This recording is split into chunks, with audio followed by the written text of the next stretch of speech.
Hello, I am doctor Sukanya, Mahalakshmi dental clinic, Tiruppur.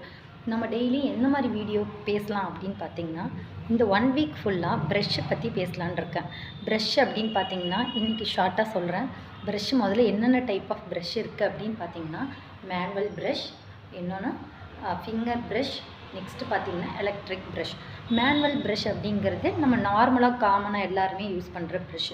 அதாவது நம்ம low cost அப்படிங்கிறதுனால மோஸ்ட் ஆஃப் பீப்புள் ஒரு 10ல் ஒரு 8 மெம்பர்ஸ் வந்துட்டு மேனுவல் ப்ரஷ் தான் நம்ம யூஸ் பண்ணுறோம். எதனால் அப்படின்னு பார்த்திங்கன்னா, நம்ம 6 மந்த் ஒன்ஸ் ப்ரஷ் சேஞ்ச் பண்ணும்போது ஈஸியாகவும் இருக்கும், லோ காஸ்ட்டாக இருக்கும்போது.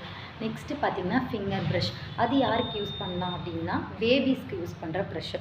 அதாவது பேபிஸ் கையால் ப்ரஷ் எடுத்து பண்ண மாட்டாங்க, அதனால் அவங்களுக்கு சிலிக்கோன் மெட்டீரியலில் ஃபிங்கர் ப்ரஷ்ஷுங்கிறது இது வரைக்கும் தான் வரும். அது நம்ம கையில் ஃபிக்ஸ் பண்ணிவிட்டு அது அதாவது பேரண்ட் வந்துட்டு கிட்ஸுக்கு ப்ரஷ் பண்ணி விடுவாங்க ஒரு அண்டர் 3 இயர்ஸ் வரைக்கும். அந்த ப்ரஷ் வந்து ரொம்ப யூஸ்ஃபுல்லாக இருக்கும்.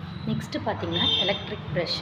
எலக்ட்ரிக் ப்ரஷ் யாருக்கெல்லாம் யூஸ் பண்ணுறாங்கன்னா, லேசி கிட்ஸ் அடல்ட்ஸ்க்குலாம். அதாவது சோம்பேறித்தனமாக ப்ரஷ் பண்ணுறதுக்கு, ரொம்ப சோம்பேறித்தனமாக ஒழுங்காக ப்ராப்பராக ப்ரஷ் பண்ண தெரியாதவங்களுக்கு எலக்ட்ரிக் ப்ரஷ் ரொம்பவே யூஸ்ஃபுல்லாக இருக்கும்.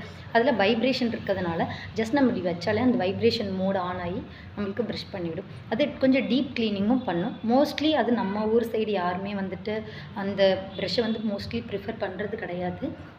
மேபி ஃபாரினில் இருக்கிறவங்களுக்கு அது ஒரு 10 பேரில் ஒரு 6-7% வந்துட்டு அதிகமாக யூஸ் பண்ணுவாங்க. நெக்ஸ்ட்டு ப்ரஷ்ஷை பற்றி டீட்டெயிலாக நெக்ஸ்ட் வீடியோவில் பார்க்கலாம். அதுக்கு நீங்கள் சப்ஸ்கிரைப் பண்ணிக்கோங்க. தேங்க்யூ.